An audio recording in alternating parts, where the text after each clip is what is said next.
a las 12:30 me desocupo y te llamo, ¿ya? ¿Está bien, CB? Sí, doctor, todo bien. Perfecto. A ver, vamos a ver. Ya. A las 8 comenzamos entonces.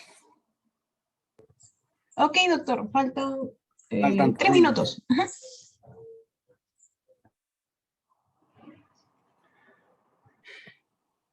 Bueno, muy buenos días. Vamos a ver ahora otro grupo de patologías muy importantes en psiquiatría y salud mental, tanto hoy como el día viernes. Esto vamos a tratarlos como una unidad. El título general es trastorno del estado de ánimo. Hoy voy a trabajar la parte de epidemiología y de etiología. Para el día viernes circunscribirnos a lo que es ya la clínica y la terapéutica. Entonces,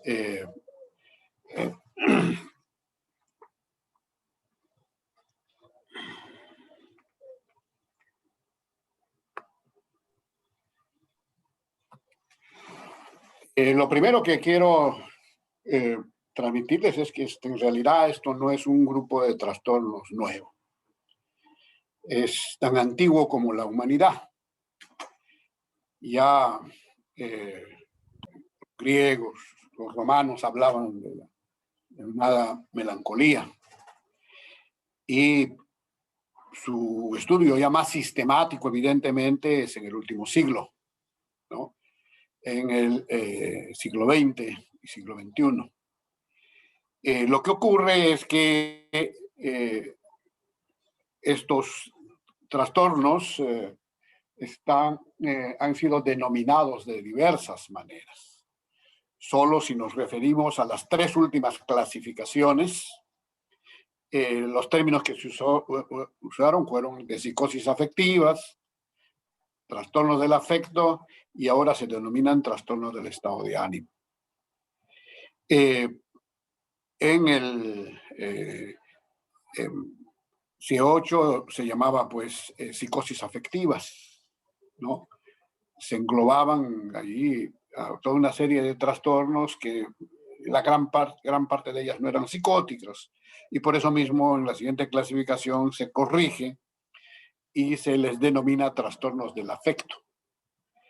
Sin embargo, esta denominación también posteriormente ha sido cambiada, porque cuando nosotros hablamos de afecto, como ya deben haberlo revisado, nos referimos a aspectos tanto genéticos, neurobiológicos, como ambientales, ¿no?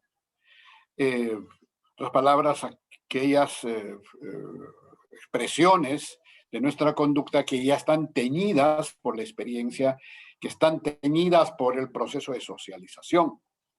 Y en realidad en estos trastornos al que hoy vamos a tratar, lo que sabemos es que son más bien trastornos temperamentales. En otras palabras, tienen que ver más bien con ciertas vulnerabilidades neurobiológicas.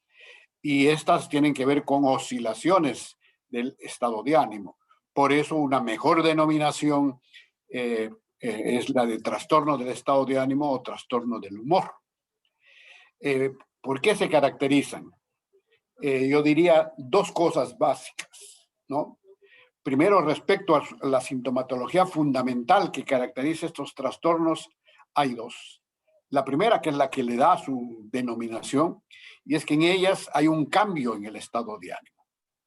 Un cambio que puede oscilar entre la depresión y la euforia o la expansividad, ¿no? Todos tenemos, como ustedes saben, oscilaciones del estado de ánimo. Algunos días, como dicen, estamos con las pilas bajas y otras veces estamos muy pilas, ¿no? Sin embargo, estas oscilaciones no son muy marcadas. Estas oscilaciones no repercuten significativamente en nuestra capacidad adaptativa, en nuestro trabajo, en nuestros estudios. En este tipo de trastornos lo que ocurre es que estas oscilaciones son muy significativas, ¿no? Estas oscilaciones son muy marcadas, con gran intensidad y o duración. Y entonces muchas veces el paciente, incluso sin ninguna razón aparente, está muy deprimido o otras veces está más bien eufórico, expansivo, muy alegre, ¿no? Entonces, la primera característica que tienen estos trastornos es que en ellos hay una alteración del estado de ánimo. Como repito, ya sea en el sentido de la depresión o de la euforia. Y la segunda característica desde el punto de vista clínico que van a ver en estos pacientes, cuáles son modificaciones del nivel general de actividad. En otras palabras, de la energía del paciente muchas veces oscila o entre el hecho de que nos describe que se siente muy vital, con mucha energía, con gran capacidad para hacer cosas, o al contrario, muchas veces está lentificado, no tiene energías, no tiene fuerza, se siente cansado, ¿no? Entonces, estas modificaciones, uno, en el estado de ánimo, y dos, en el nivel de actividad, son las que de modo característico vamos a ver en estos pacientes. Al lado de estas dos grandes características clínicas, generalmente en estos cuadros, ¿qué vamos a encontrar? Un conjunto de otros síntomas, de otras esferas psicológicas, pero que tienen la característica de ser sintónicas con el estado de ánimo fundamental. Por ejemplo, si el paciente más bien está deprimido, ¿no?, con una pobre vitalidad, ¿qué vamos a ver en otras esferas psicológicas? Por ejemplo, en el pensamiento. Generalmente lo que vamos a ver, pues, que el pensamiento también está lentificado, sus contenidos son de tristeza o negativos, ¿no? Y al contrario, si es que el paciente más bien está eufórico, acelerado, ¿qué vamos a ver en su pensamiento? De repente, pues, un pensamiento más bien también de curso acelerado, con contenidos de grandiosidad, ¿no?, de autosuficiencia, etc. O sea, hay alteraciones también en las otras esferas psicológicas, pero estas alteraciones generalmente son sintónicas con la alteración de ánimo fundamental. Entonces, hay estas tres, pues, características importantes desde el punto de vista clínico, ¿no? Alteración del ánimo, alteración de la actividad general y otros síntomas que son sintónicos con el ánimo fundamental. Pero hay otra característica ya en el curso de estas enfermedades, que es un poco la información nueva que nos da la nueva epidemiología, ¿no? Y cuando se ha seguido estos pacientes durante años, durante décadas, ¿qué se observa? Que gran parte de estos pacientes tienen un curso recurrente de su enfermedad. En otras palabras, como ya vamos a ver más adelante, si uno tiene un episodio de este tipo de trastornos, la posibilidad de tener nuevos episodios es alto. Entonces, generalmente son recurrentes. Y otra cosa interesante, ya poco para comparar con los trastornos más psicóticos, esquizofrénicos, es que estos cuadros, pasado el episodio, muchas veces pueden recuperarse totalmente, ¿no? Es decir, en los periodos interepisódicos puede haber una recuperación total. Esto ahora sabemos que no es tan contundente como antes se pensaba, pero evidentemente un buen grupo de pacientes tienen, pues, una recuperación completa en los periodos interepisódicos. Muy bien. Vamos a dividir un poco la parte epidemiológica, primero para referirnos a los cuadros depresivos, lo que en las clasificaciones se llaman trastornos depresivos, y luego vamos a ver los trastornos bipolares, ¿no? Entonces, que son los dos grandes grupos, ¿no?, que incluyen los trastornos del estado de ánimo. Entonces, todo lo que voy a referir ahora desde el punto de vista epidemiológico se refiere en este momento a lo que se va a llamar depresión unipolar. La primera cosa que sorprende cuando hablamos de depresión unipolar es su prevalencia. este es un trastorno que tiene una prevalencia alta y sigue subiendo, ¿no? Más aún, algunos estudios actuales ya en etapa de pandemia indican pues que esto se ha disparado, ¿no? Pero en general la prevalencia se considera a nivel mundial de alrededor del 17%, ¿no? Estoy refiriendo de depresión unipolar, no solo de trastorno depresivo mayor, que es uno de los tipos de trastornos depresivos unipolares. Y interesantemente, todos los estudios también indican que esta prevalencia es mucho más alta en mujeres que en varones. La relación generalmente es de 2 a 1. Entonces, esto es lo que determina por qué este tipo de trastornos en realidad son trastornos que tienen que ver pues, con la salud pública. Muy pocos trastornos tienen esa alta prevalencia. ¿Cuáles son las fuentes, los datos? Este es un estudio multicéntrico, como ven, llevado a cabo en 10 países, tanto desarrollados como subdesarrollados, y en las cuales se evaluó pues, la prevalencia, la edad y la edad de inicio y algunos datos demográficos. ¿Y qué se encuentra? Se encuentra que la prevalencia vital varía entre los diversos países. Es que aquellos en los cuales se ve una prevalencia baja, ¿no? Como ven, por ejemplo, en Taiwán, a aquellos en los cuales se ve una prevalencia alta, ¿no? En promedio, lo que se encuentra es un 17%. Interesantemente, este es un grupo de trastornos, tomen nota de esto, que generalmente se inicia entre los 25 y 35 años, ¿no? O sea, tienen una aparición un poquito más tardía. Vamos a ver que esa es una diferencia con los trastornos bipolares, que se inician más tempranamente. Y como ya les adelantaba, en todos ellos la tasa de prevalencia en mujeres era mucho más alta, 2 a 1. Y estos son los estudios aquí en el Perú, ¿no? Estudios hechos por el Instituto Nacional de Salud Mental, Honorio Delgado y de Onoguchi, y en las que, como ven, la prevalencia pues es alta en todas las regiones. En general, se considera que el episodio depresivo debe ser aproximadamente el 18% se encuentra en la población. Aunque, como les dije, en el último estudio, pero bueno, que ha sido un poco más, no como en gran extensión como este, que se hizo a propósito del COVID, se ha encontrado pues prevalencia más alta. Pero eso debe ser mejor corroborado. Pero lo concreto es que la prevalencia de depresión en nuestro medio es pues alto. De cada 100 personas, más o menos 18 en algún momento de su vida han presentado episodio depresivo. ¿Esta prevalencia es igual en todos los grupos de edad? No. Felizmente en niños es algo menor, como ustedes pueden ver, y la relación por género no es lo mismo que en adultos. Generalmente es similar. Sin embargo, como ustedes ven, cuando se inicia la pubertad y luego en la adolescencia, ocurren dos cosas, ¿no? Primero, la prevalencia comienza a incrementarse y segundo, va desarrollándose una diferencia entre lo que son mujeres y varones, ¿no? Entonces, para ya normalizarse, ¿no? Con los datos de la edad adulta. ¿Y cuál es el problema de la depresión en adolescentes? Yo básicamente quiero subrayar dos cosas. Primero, el alto riesgo suicida en adolescentes que sufren depresión. Ahora sabemos que la tercera causa de muerte en adolescentes, ¿no? Es el suicidio, ¿no? En adolescentes entre 18 y 24 años.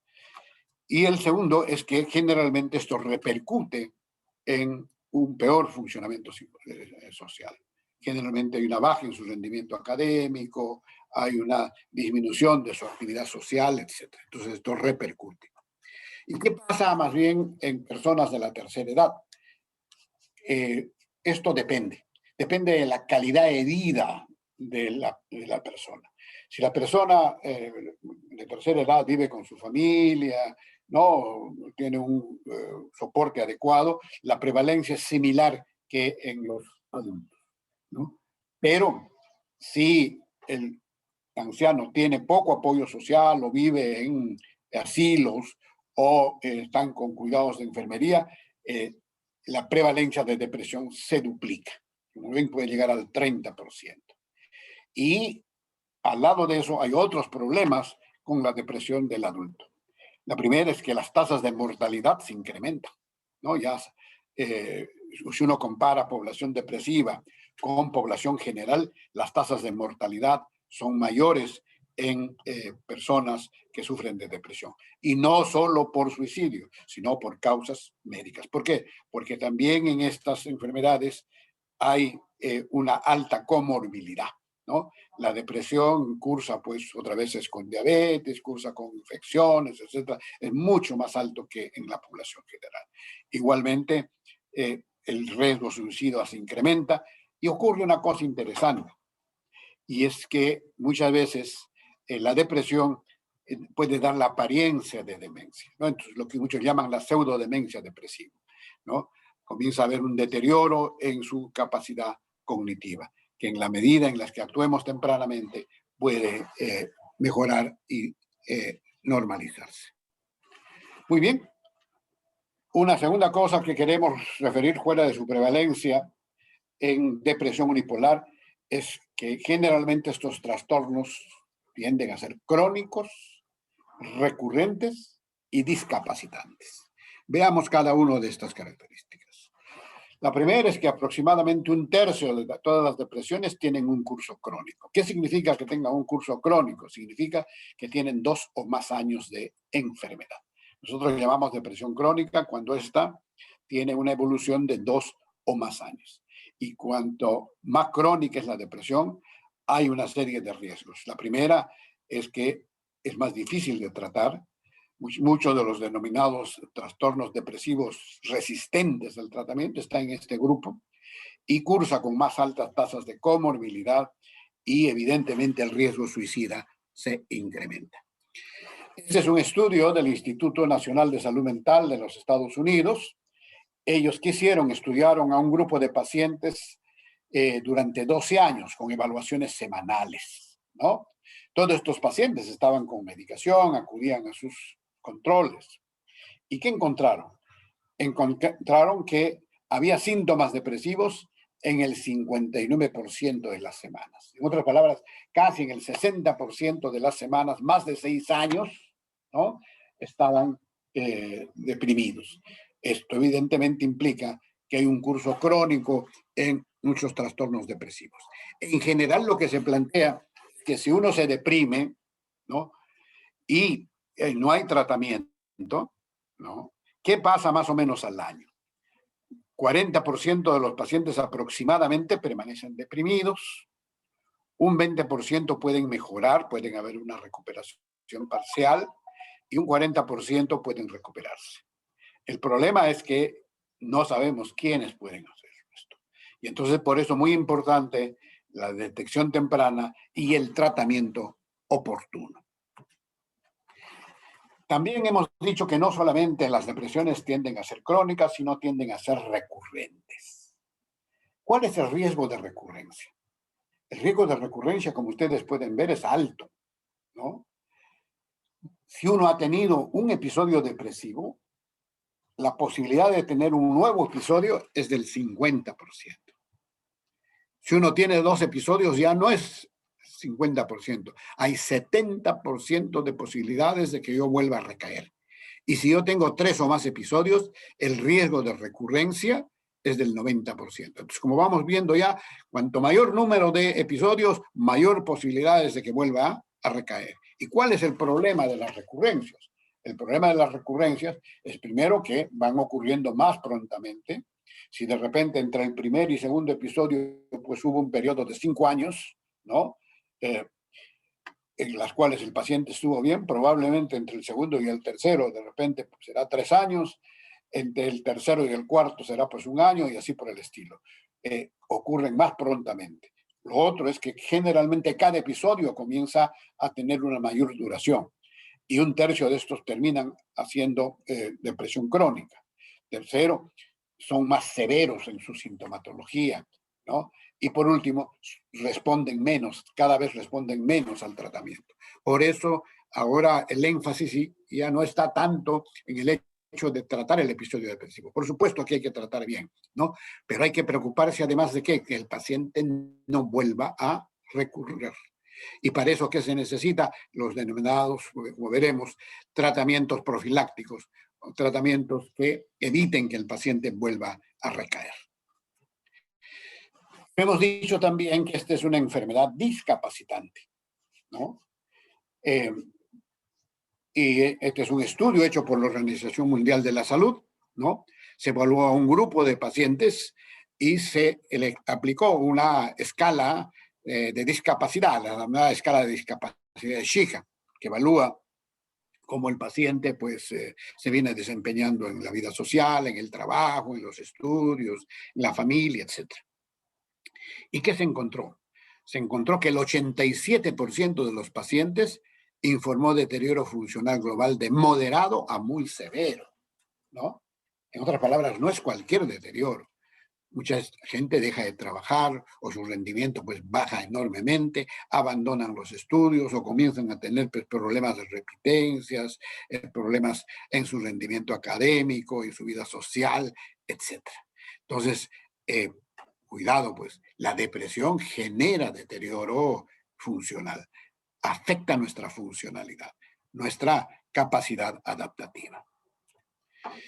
Esto básicamente indica lo mismo. Fíjense, vean, los controles sanos en un extremo, ¿no? Amarillo. Cuando no hay respuesta, o sea, cuando el paciente sigue mal, fíjense, vean, casi es el doble, ¿no? Cuando el paciente responde, pero no hay remisión, sigue persistiendo la discapacidad, y cuando hay remisión, ya la cosa comienza a normalizarse. Entonces, evidentemente, un elemento fundamental cuando vemos un paciente deprimido es que recupere su funcionalidad. Muy bien. Una tercera cosa que tenemos que ver desde el punto de vista epidemiológico es que la depresión está asociada a alta morbilidad y alta mortalidad. Muy bien, algunos datos al respecto. Por ejemplo, estos son estudios en medios hospitalarios.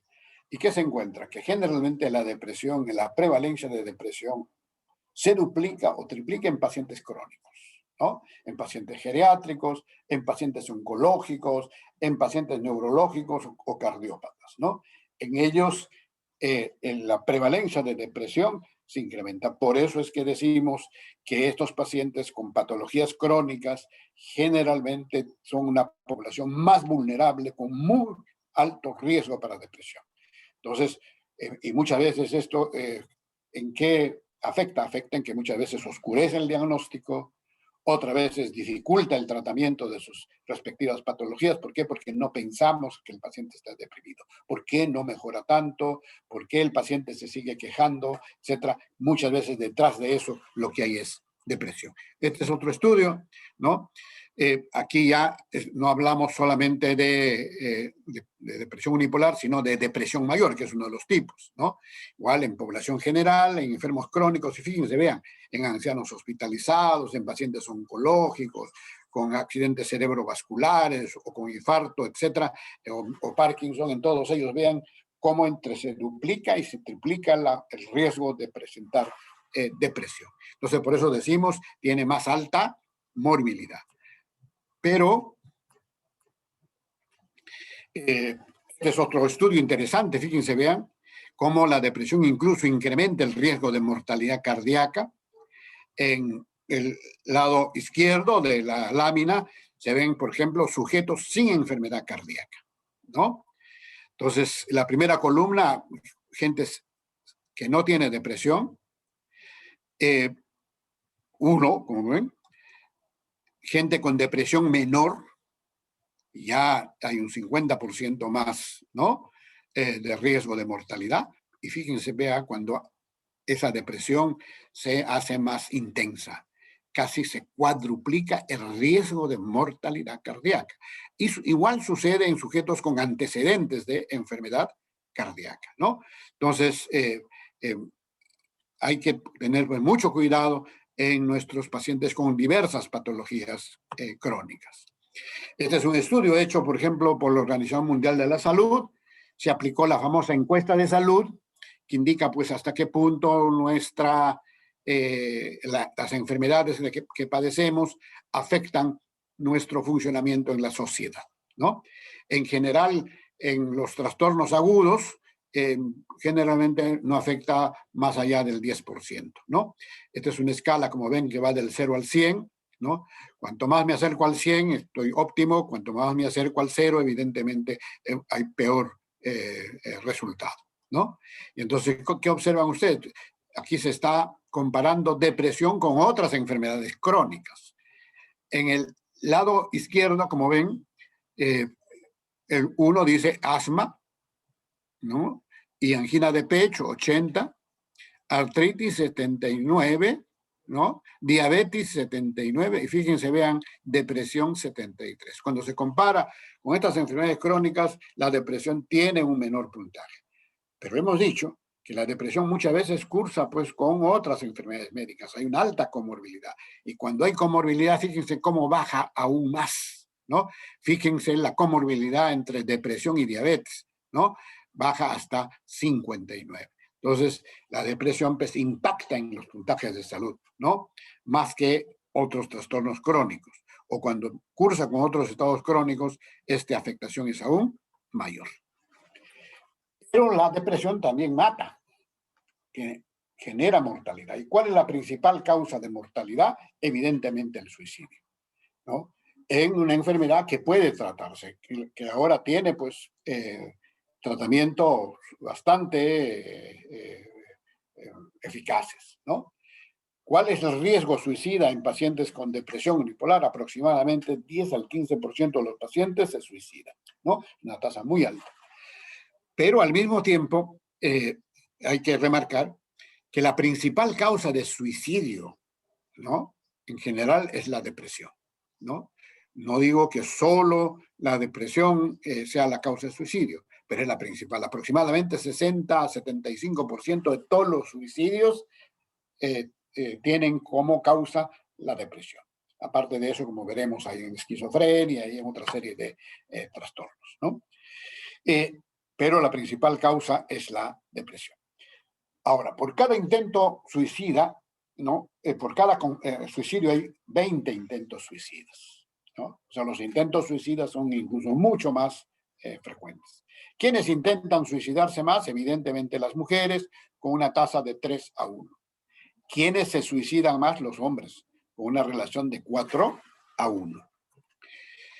Este es un lámina de la Asociación Mundial de Psiquiatría, en las cuales observan una cosa que es importante, ¿no? Y es que 2/3 de los pacientes deprimidos en algún momento de su enfermedad exhiben ideas suicidas, ¿no? Por eso es que muchos dicen pues que todo deprimido es un suicida en potencia. Y de 10 a 15% terminan suicidándose. Entonces, es un tema pues del que hay que hablar, hay que conversar con el paciente, hay que buscar información, ¿no? No necesariamente el paciente nos va a referir esto. Más aún, en pacientes con alto riesgo suicida, incluso lo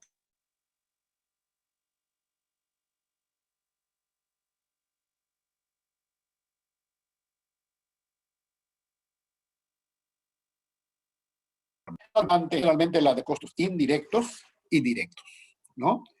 Este es un estudio en Estados Unidos, más allá de la cifra que es enorme, evidentemente, hay que remarcar dos cosas. En general, los costos no dependen tanto de los tratamientos. Como ustedes ven, en fármacos se gasta aproximadamente, es el 3% del costo, ¿no? Cuando hay atención con consulta externa es 6%, y si se necesita hospitalizar, 19%, ¿no? Gran parte de los costos son costos indirectos, costos por productividad reducida. Les he dicho que la depresión impacta en la capacidad adaptativa, impacta en nuestro trabajo, en nuestros estudios, en nuestra vida social. Y entonces, evidentemente, esto tiene pues un costo.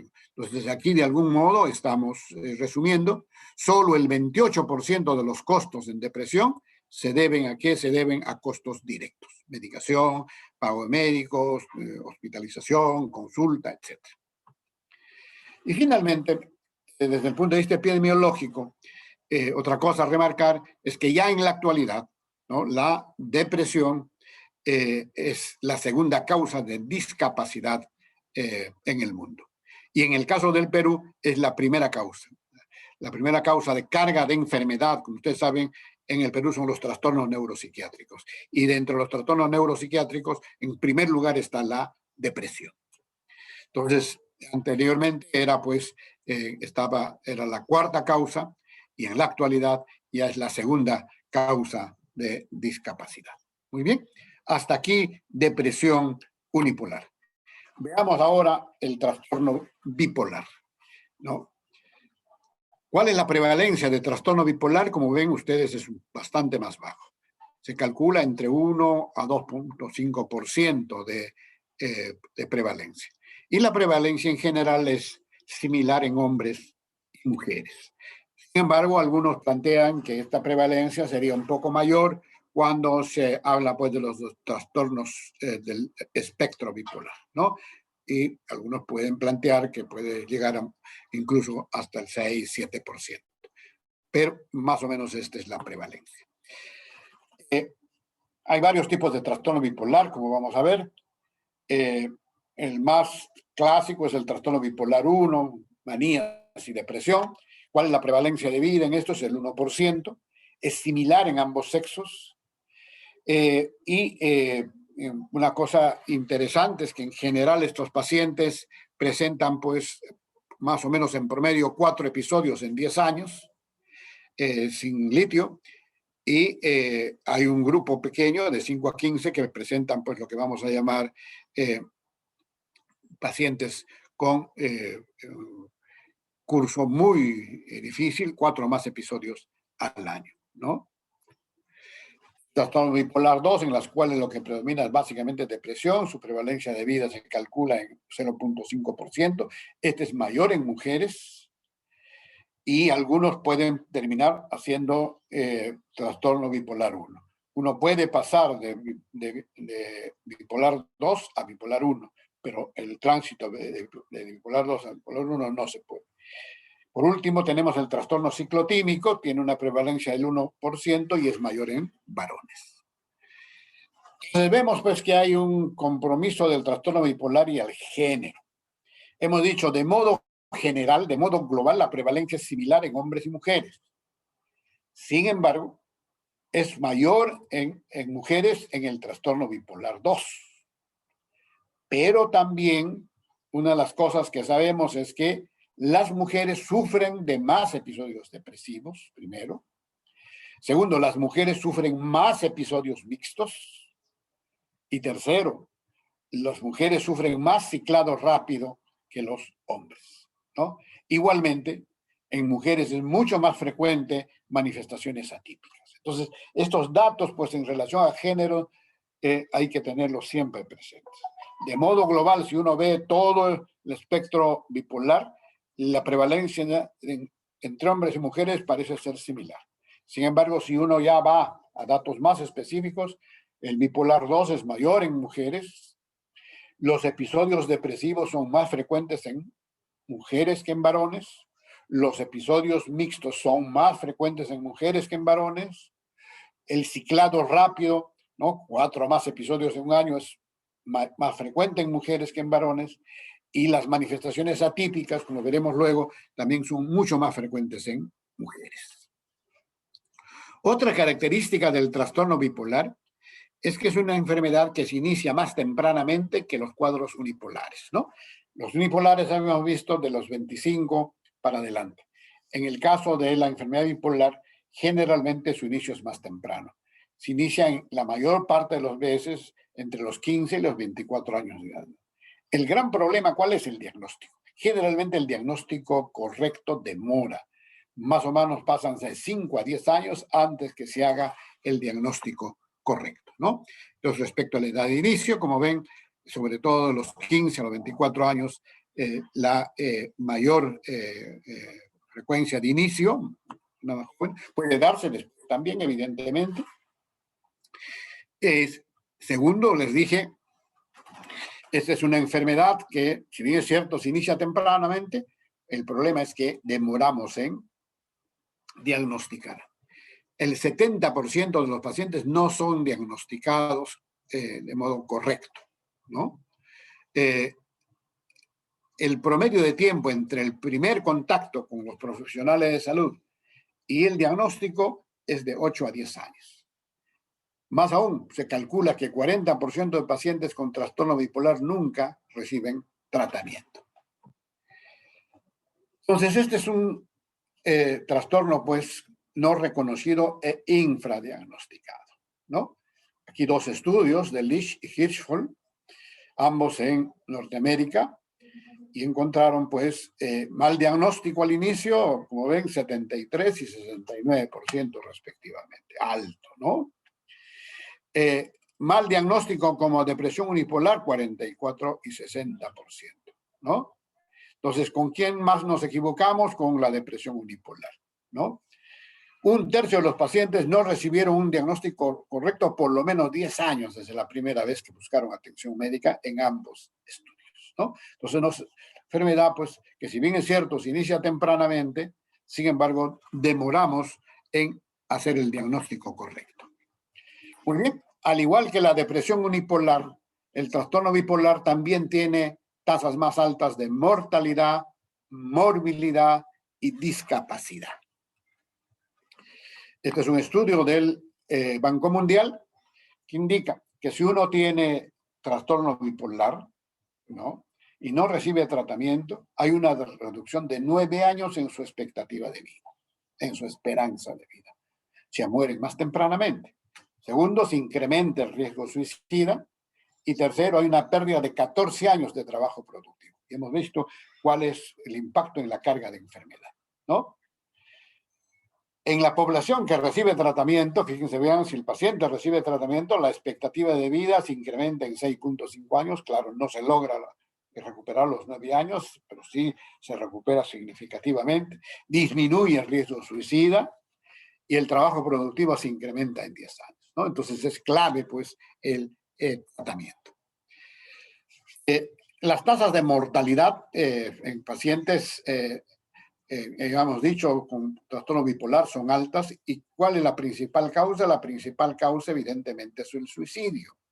Pero además del suicidio, en pacientes bipolares también es alto otras patologías médicas, enfermedades oncológicas, cardiovasculares, neurológicas, etcétera, ¿no? Siempre estas tasas son mucho más altas. El riesgo suicida en estos pacientes es más, se calcula que es 20 veces más alto que en la población general, ¿no?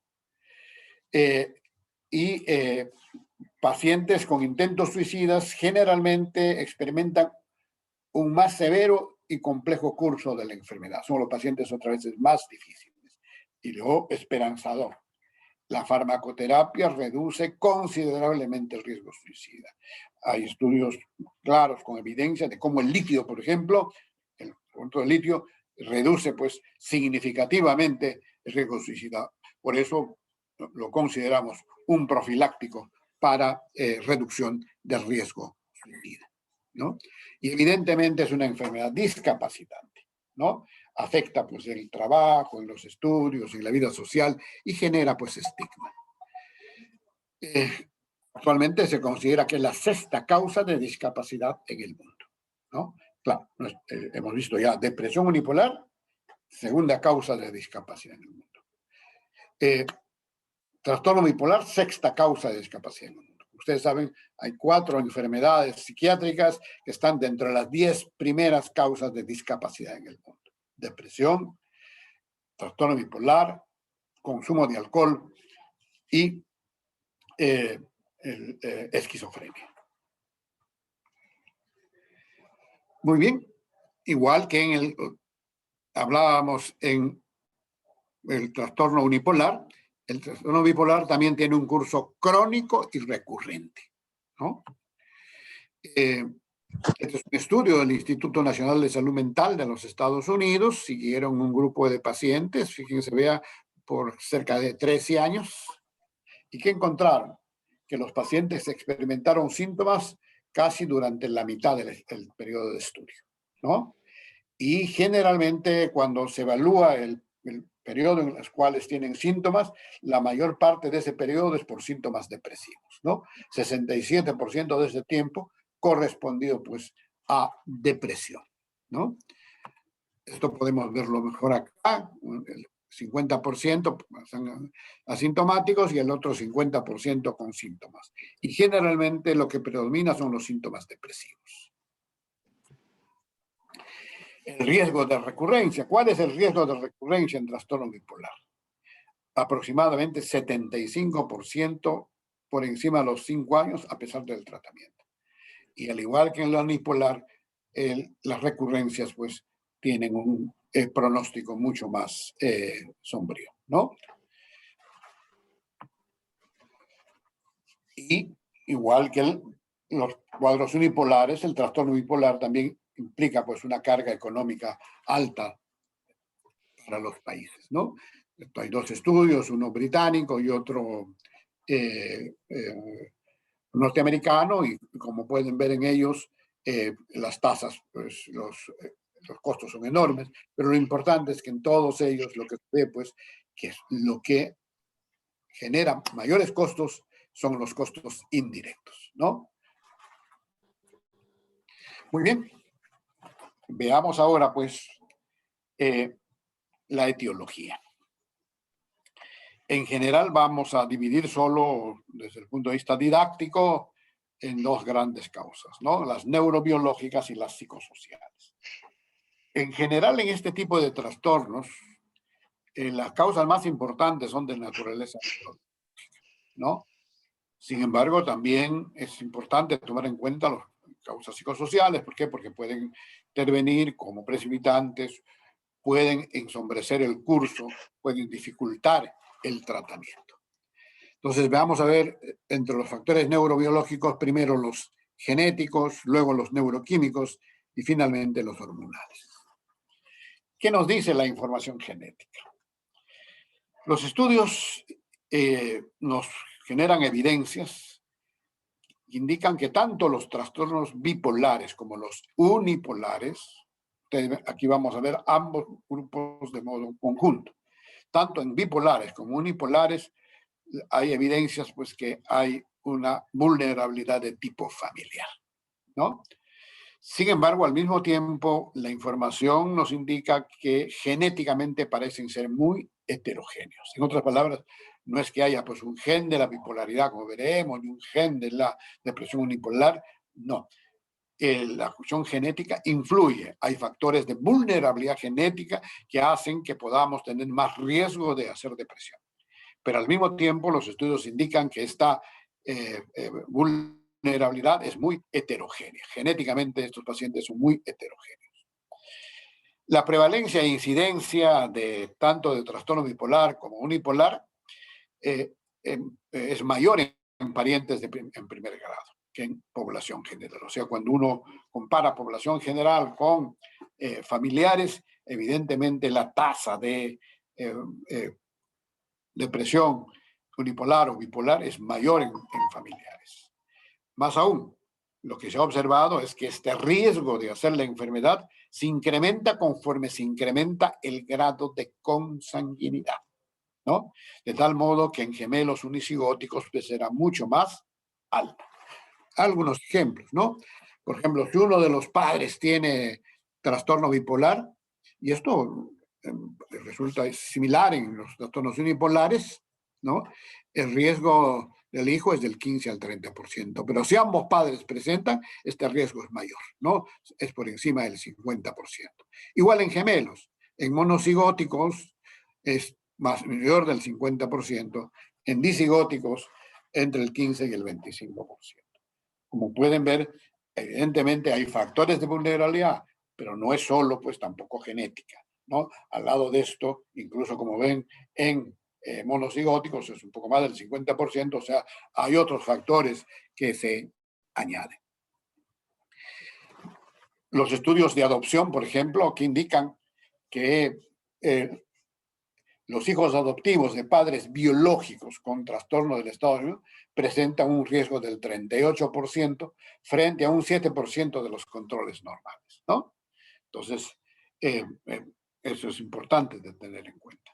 Y se han buscado pues algunos marcadores para enfermedad, sobre todo para la bipolaridad, con no mucho éxito hasta ahora, ¿no? Hay algunos estudios que se hicieron, pero que solamente son válidos para la población en la que se hizo y que no pueden generalizarse. Los británicos, por ejemplo, encontraron un grupo, ¿no?, bipolares en los cuales había mayor riesgo de ceguera al color, ¿no?, de daltonismo, ¿no?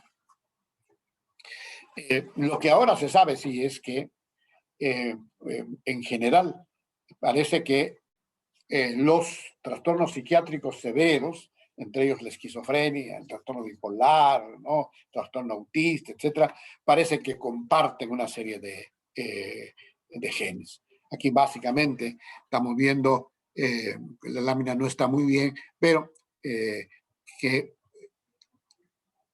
el trastorno bipolar y la esquizofrenia comparten pues muchísimos genes. Hay muchos genes comunes a ambos. El Instituto Nacional de Salud Mental de los Estados Unidos ha intentado hacer pues un consolidado y ha encontrado pues evidencia significativa en los cromosomas 17 y 6 y sugestiva en el 2, en el 3 y en el 8. En general, lo que hay es pues una gran heterogeneidad. Y cuando hemos visto prevalencia, hemos visto que la depresión es mayor en mujeres que en varones. Y la principal explicación que quería darse era la explicación psicosocial. Sigue habiendo, evidentemente, influencia de factores psicosociales para que esto sea, pero ahora sabemos que al lado de eso hay otros factores, ¿no? Una de ellas tiene que ver con estos estudios de Subenco, que encuentra que una pequeña región del cromosoma 2 conteniendo el CREB1 afecta la vulnerabilidad de la mujer para desarrollar depresión. Y al lado de eso tenemos otros estudios que ya ven pues que la respuesta al estrés en mujeres es mayor que en varones, ¿no? En otras palabras, hay una mayor excitabilidad del eje hipotálamo hipófisis adrenal, al cual nos vamos a referir posteriormente. Veamos ahora los factores bioquímicos. El papel de los factores bioquímicos o neuroquímicos en depresión comienzan pues con los estudios de tipo farmacológico. En ese sentido, yo creo que la psiquiatría tiene una deuda histórica con la psicofarmacología. No solo porque nos ha proveído de una serie de moléculas que ahora han cambiado el curso de muchos trastornos psiquiátricos, sino al mismo tiempo porque ahora nos permite un mejor conocimiento de cómo funciona el cerebro, ¿no? Pasó la denominada década del cerebro, entonces hay mucha información neurocientífica y evidentemente esto ha permitido que tengamos un acercamiento mayor a lo que puede ser la fisiopatología de estos trastornos. Al inicio, evidentemente, las hipótesis eran muy simples, ¿no? En la década del siglo pasado, en la década del 70, aparecen estas famosas hipótesis monoaminérgicas, en las que planteaban pues que en la depresión lo que había un déficit de aminas biógenas, ¿no? Una disminución de la disponibilidad de las aminas biógenas, y que en la manía más bien había un aumento de las aminas biógenas. ¿En qué se basaron esto? Este es un de estudios que planteó pues la denominada hipótesis noradrenérgica. ¿Qué observaron los clínicos? Observaron lo siguiente, que cuando a pacientes con hipertensión se les medicaba con reserpina, por ejemplo, o alfametildopa o propanolol en esa época, ¿qué observaban? Observaban dos cosas. Primero, que el paciente evidentemente mejoraba de su presión arterial, pero al mismo tiempo había un efecto secundario. Cuanto mayor tiempo usaban esto, aparecía depresión. Y entonces, cuando se comienza a estudiar el mecanismo de acción de estos medicamentos, se observa que todas ellas generan una depresión de noradrenalina, ¿no?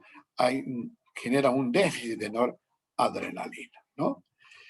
Al revés, en esa época aparecen los primeros antidepresivos, ¿no? Tanto los tricíclicos como los inhibidores de la monoaminoxidasa. Y cuando se estudia el mecanismo de acción de estos antidepresivos que se encuentran, los tricíclicos, ¿qué hacen? Mejoran la disponibilidad de noradrenalina. ¿Por qué? Porque inhiben su recaptación. Pero los IMAOs también mejoran la disponibilidad, pero por un mecanismo distinto, porque inhiben la degradación. Entonces, sea por inhibición de la recaptación o sea por inhibición de la degradación, lo que los antidepresivos mejoraban era la disponibilidad del neurotransmisor. Al revés, estos antihipertensivos lo que producían pues era una disminución de la disponibilidad del neurotransmisor. La disminución del neurotransmisor asociado a depresión y la mejora de la disponibilidad asociado a una mejora de la depresión. Muy pronto, sin embargo, aparecen otros estudios más bien asociados a serotonina e encuentran una cosa similar, ¿no? Es decir, no solamente esto ocurría con la noradrenalina, ¿no? También con la serotonina. Cuando se daban antihipertensivos, lo que sucedía, había una disminución de la disponibilidad de serotonina, no solo de noradrenalina, sino de serotonina, ¿no? Y al revés, cuando se daban antidepresivos, había una mejora de la disponibilidad de la serotonina. En el caso de los tricíclicos, por el mismo mecanismo, inhibición de la recaptación. En el caso de los IMAOs, por el mismo mecanismo, la inhibición del catabolismo, ¿no? En otras palabras, más o menos esto era lo que se planteaba. En el caso de los pacientes con depresión había una falta de disponibilidad de los neurotransmisores. Y entonces nosotros cuando damos antidepresivos, ¿qué hacíamos? Mejorábamos la disponibilidad. Los tricíclicos de esa época, ¿no? Por bloqueo de la recaptación, ¿no? Bloqueo del transportador, ¿no? Y los IMAOs por inhibición del catabolismo. Por cualquiera de las dos cosas que se producía, lo que ustedes ven, una mejora de la disponibilidad. Sin embargo, este planteamiento interesante muy pronto comenzó a ser pues, cuestionado. Y hubieron una serie de cuestionamientos, tres los principales. La primera es que aparecen nuevos antidepresivos que no actuaban pues a través de esos mecanismos y sin embargo mejoraban de la depresión. Entonces se pensaba con lógica que debía haber algunos otros mecanismos. Segundo, cuando uno estudia las drogas, esto ya creo que han hecho en la clase, la cocaína, las anfetaminas, en general los estimulantes que producen son potentes inhibidores de la recaptación de noradrenalina, de serotonina e incluso de dopamina, ¿no? La cocaína es un potente inhibidor de la recaptación tanto de noradrenalina, de serotonina y de dopamina. Sin embargo, no es un antidepresivo, más aún a largo plazo produce depresión. Igual las anfetaminas son potentes inhibidores de la recaptación de estos neurotransmisores, pero igual no son antidepresivos. Más aún, con el tiempo lo que producen es depresión. Entonces, evidentemente, esto generaba, pues, pero hubo una tercera observación, probablemente la más importante, por eso lo estoy subrayando ahí. Y es que cuando se daban antidepresivos, ¿qué se observa? Que desde las primeras horas comienza a mejorar la disponibilidad, ¿no? Entonces ya a las 24 horas, a las 48 horas, hay una mejora de la disponibilidad, pero el paciente no mejora clínicamente. ¿Cuándo comienza a mejorar clínicamente? Comienza a mejorar clínicamente a las 2 o 3 semanas de estar tomando la medicación, cualquiera de los antidepresivos. No hay ningún antidepresivo, por lo menos actualmente en mercado, que mejore pues la depresión rápidamente, ¿no? Entonces, había pues aquí un desfase. No había una relación entre el tiempo de mejora de la disponibilidad y la mejoría clínica. La mejoría clínica era bastante tardía. Entonces, frente a esto, es que se plantea una hipótesis complementaria. Entonces, que es la hipótesis de la hipersensibilidad de los receptores sinápticos. Entonces, se plantea que en la depresión no es simplemente que había una disminución de la disponibilidad, sino también como consecuencia de eso había problemas en la sensibilidad de los receptores ante la falta de disponibilidad que ocurre.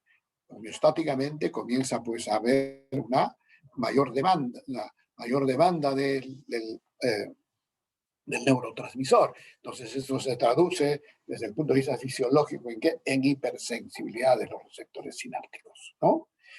Y por lo tanto, cuando dábamos antidepresivos, lo primero que teníamos que hacer es mejorar la disponibilidad, de tal manera que bombardee el receptor, para que posteriormente se produzca pues una normalización de la sensibilidad de los receptores sinápticos. Y en ese sentido, lo que sí se ha encontrado es que hay una relación temporal entre la mejoría clínica y el tiempo que se requiere para la normalización de la sensibilidad de los receptores, ¿no? Más o menos para que haya una normalización de la sensibilidad de los receptores se requiere pues 2 a 3 semanas, ¿no? Y entonces comenzaba a haber pues una mejora de la sintomatología clínica que el paciente. Sin embargo, como ustedes saben, a muchísimos pacientes, ¿no? Se les da el antidepresivo, pasan 2 semanas, 3 semanas, 4 semanas, 5 semanas, algo mejoran, algunos no mejoran. Entonces, ¿por qué algunos mejoraban y por qué otros no? Claro, probablemente era importante la mejora de la disponibilidad, probablemente era importante también estos cambios en la sensibilidad de los receptores, pero evidentemente comienza a pensar que había otros factores asociados a la depresión. Y en ese sentido, en la actualidad lo que se plantea es que hay por lo menos 3 cosas que hay que tener en cuenta en la fisiopatología de la depresión, en general de los trastornos del ánimo. Primero, no es problema simplemente de falta de disponibilidad. Lo que hay es un desbalance en la interrelación entre los diversos sistemas de neurotransmisión, ¿no? La consecuencia puede ser el nivel de disponibilidad del neurotransmisor. Pero lo primero es que hay un desbalance en la interrelación entre esos sistemas de neurotransmisión, entre el sistema serotoninérgico, sistema noradrenérgicos, el sistema dopaminérgico. ¿No? Todos ellos actúan de modo complementario. Entonces, un primer problema es que se plantea es que habría un desbalance entre estos diversos sistemas de neurotransmisión. Segundo, no es simplemente un problema de desregulación de la sensibilidad de los receptores, sino, ¿qué pasa? Los receptores, ¿qué son? Son la puerta de entrada de la información a la neurona. Y por lo tanto, cuando hay problemas en la sensibilidad de los receptores, esto también se traduce en alteraciones del mecanismo de transmisión de la información a nivel intracelular. En otras palabras, en alteraciones de la cascada intraneuronal. Y en tercer lugar, para complicar un poco más las cosas, se comienza a plantear también el papel de las hormonas, en particular del eje hipotálamo, hipófisis adrenal y de otros sistemas. Entonces, hay pues este conjunto de factores que hacen pues que podamos entender mejor la depresión. Un minutito.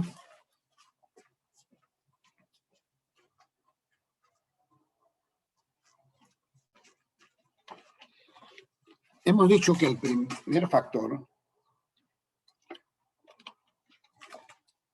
tiene que ver con un desbalance entre los diversos sistemas de neurotransmisión, ¿no? Y esto puede verse pues cuando uno estudia cualquiera de las funciones psicológicas, ¿no? Si nosotros queremos estudiar el afecto, la actividad voluntaria, ¿no? La sexualidad, etcétera, lo que vemos es que estas son consecuencia ¿de qué?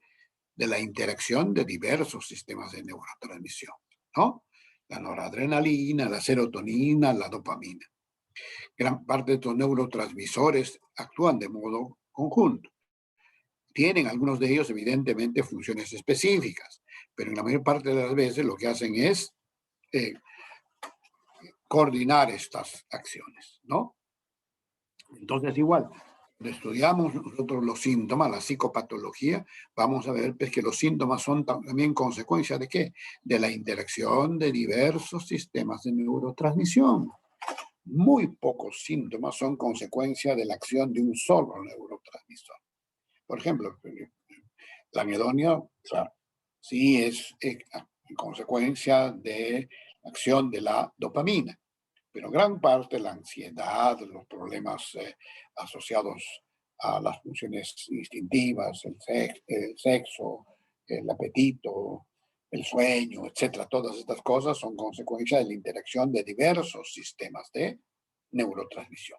Entonces, en la depresión, lo que habría pues haría un desbalance de estos sistemas de neurotransmisión, que es la primera tarea que tenemos y que regular, que normalizar, ¿no? En otras palabras, como podemos ver acá, ¿no? En la depresión habría pues alteraciones de los diversos sistemas de neurotransmisión, ¿no? Y estas alteraciones que generan pues síntomas, ¿no? Síntomas diversos, como estamos viendo. Pero al mismo tiempo, estos sistemas de neurotransmisión no actúan solos, actúan en correlación con los sistemas, primero, neuroendocrinos, tienen relación con el eje, ¿no? Pero al mismo tiempo con los sistemas humorales, ¿no? Por ejemplo, hemos dicho que en la depresión hay una mayor tasa de morbilidad y mortalidad. Hemos dicho que en estos pacientes es más frecuente pues que hayan otros problemas médicos, por ejemplo, mayor probabilidad de infecciones. Y claro, cuando hay depresión, este aumento de la probabilidad de infecciones se debe pues a que hay cambios en el sistema inmunológico. Hay una disminución de los células T y las natural killer, ¿no? Y entonces todo esto pues hace que las cosas sean más complejas. Entonces cada vez es más claro pues que los neurotransmisores regulan todos los procesos que ocurren dentro de las neuronas, pero sus efectos, esto es importante, sobre estos no son directos, sino se producen a través de ¿qué? De la transmisión de la información, a través de las famosas cascadas bioquímicas de mensajeros intracelulares, ¿no? Entonces, el neurotransmisor toca la puerta, el receptor, y transmite la información a través de estas cascadas bioquímicas de mensajeros celulares. Los más importantes, como ustedes saben, son la proteína G, los segundos mensajeros como el AMP cíclico, el calcio intracelular y las proteínas fosforilizadoras, ¿no? Las vías de traducción de esta señal se pueden en general dividir pues, en dos categorías, ¿no? Vías controladas por segundos mensajeros acoplados al receptor, como el AMP cíclico, ¿no? Y vías que son controladas por receptores que interactúan con proteínas tirosinquinasas, ¿no? La regulación de estas dos grandes categorías de vías provocan pues, cambios a corto y largo plazo y que van a traducirse en el caso de depresión pues, en la psicopatología que está presente. Por eso no es suficiente actuemos a nivel del neurotransmisor. Claro, hay que mejorar la disponibilidad, hay que lograr un nuevo balance en la interrelación entre los diversos sistemas de neurotransmisión. Hay que lograr una normalización de la sensibilidad de los receptores, pero igualmente hay que lograr una normalización de la transmisión de la información a lo largo de la neurona. Y estos procesos no son inmediatos. Como ustedes pueden ver, estos procesos pueden darse en el corto y largo plazo. Entonces, por eso es importante que los tratamientos contra la depresión sean, pues, tratamientos suficientemente consistentes en el tiempo, ¿no? En la actualidad se considera, pues, que un tratamiento de depresión no debe tener una duración menor de 6 meses a 1 año. Porque hemos visto que hay una tendencia a la recurrencia. ¿Por qué? Porque no se corrigen pues estas alteraciones, sobre todo a mediano y a largo plazo, que se producen en la depresión. Y un tercer factor son la influencia de las hormonas. Existen 3 sistemas neuroendocrinos que se han encontrado pues, significativamente alterados en la depresión. El eje hipotálamo-hipófisis adrenal, el eje hipotálamo-pituitario-tiroideo y la hormona del crecimiento. Nosotros vamos a referirnos, por razones de tiempo, solo al primero, el eje hipotálamo-hipófisis adrenal, el sistema de respuesta al estrés, como ustedes saben.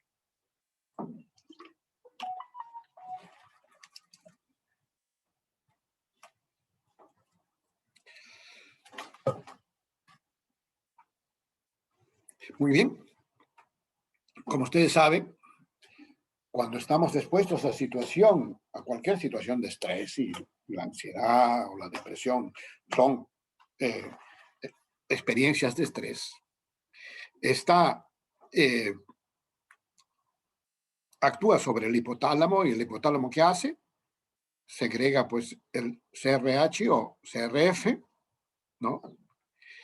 Esto luego estimula la hipófisis, y la hipófisis segrega el ACTH, y la ACTH actúa sobre la médula adrenal y se segrega pues el cortisol, ¿no?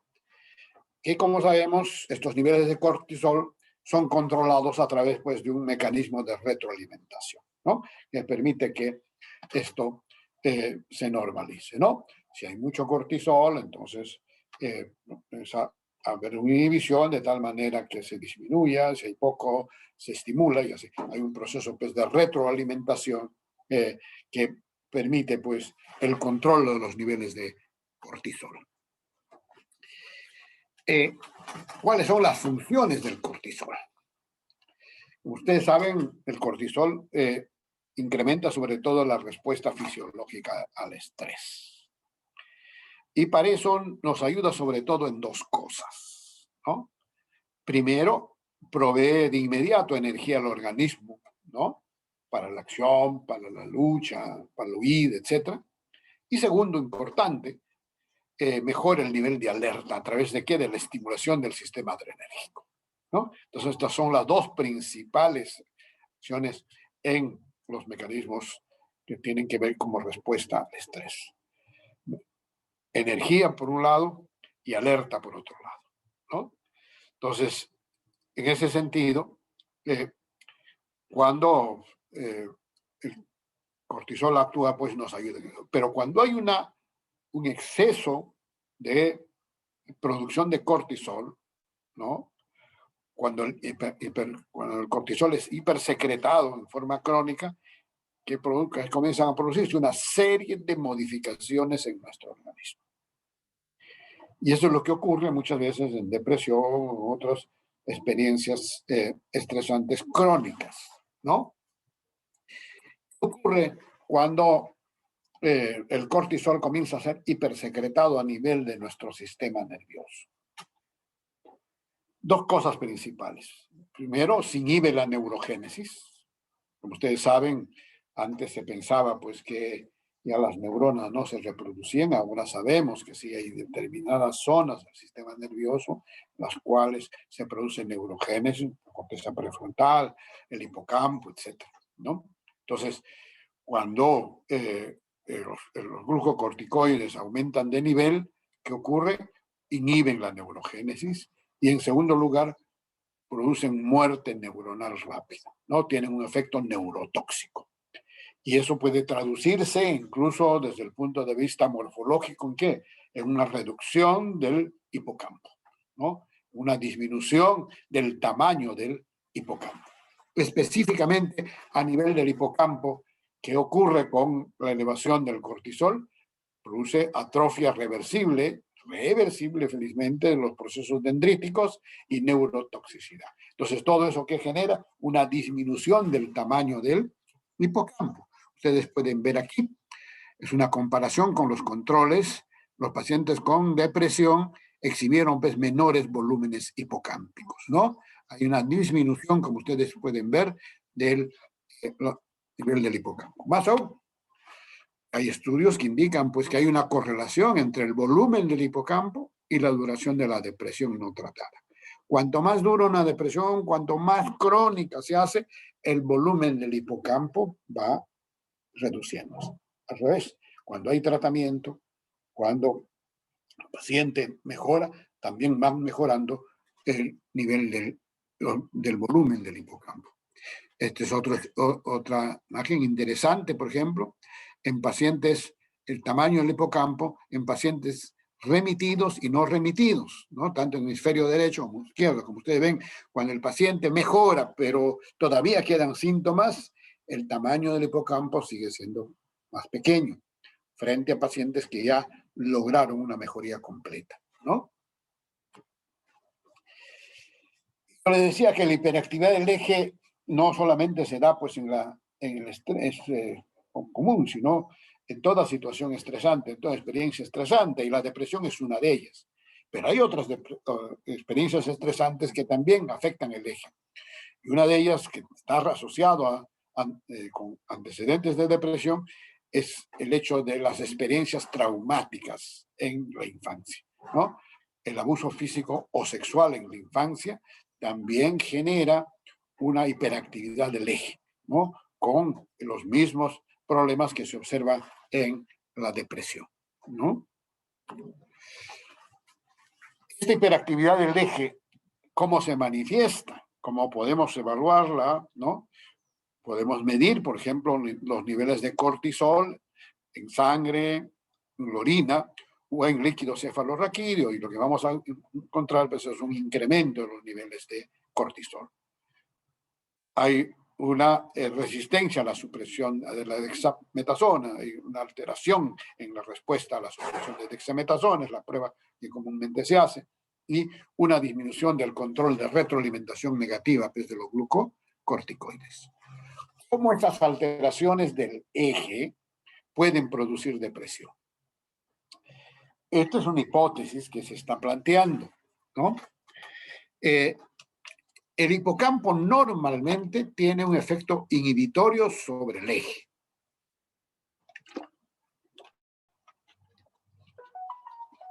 En otras palabras, es como el freno, ¿no? En un carro, en un automóvil. Tiene un efecto inhibitorio sobre el eje. Sin embargo, cuando los receptores de glucocorticoides están alterados, ¿no? Y el problema es que no sabemos si esta alteración es primaria o secundaria, ¿no? Este efecto inhibitorio se afecta y lleva pues, a un efecto más bien estimulador. Es como si se nos vaciaran los frenos, ¿no?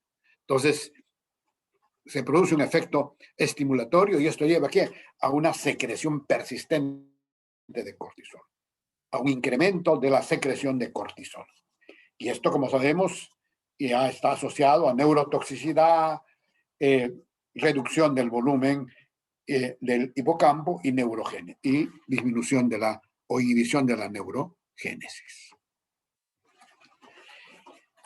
Sin embargo, en la depresión,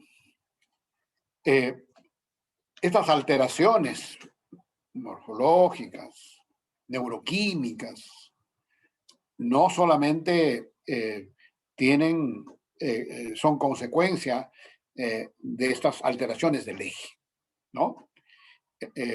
Sí, el aumento del cortisol, y hemos dicho, produce atrofia neuronal e inhibición de la neurogénesis. Pero hay otros factores agresivos, y dos importantes. El segundo factor agresivo ya tiene que ver con glutamato, ¿no? Ahora sabemos, pues, que en la depresión lo que se produce es un bloqueo de la recaptación de glutamato. ¿Y qué pasa cuando hay bloqueo de la recaptación? Aumenta, pues, la disponibilidad. ¿Y eso lleva a qué? atrofia y muerte neuronal hipocampal. Segundo mecanismo, ustedes pueden ver el exceso de glutamato que genera un exceso de calcio, una liberación de radicales de oxígeno, y eso daña pues el citoesqueleto, ¿no? Entonces, hay una agresión al sistema. Pero hay un tercer factor agresivo sobre el sistema nervioso, ¿no? Primero, esta cuestión del cortisol. Segundo, glutamato. Y tercero, tiene que ver más bien con una alteración de las neurotrofinas, ¿no?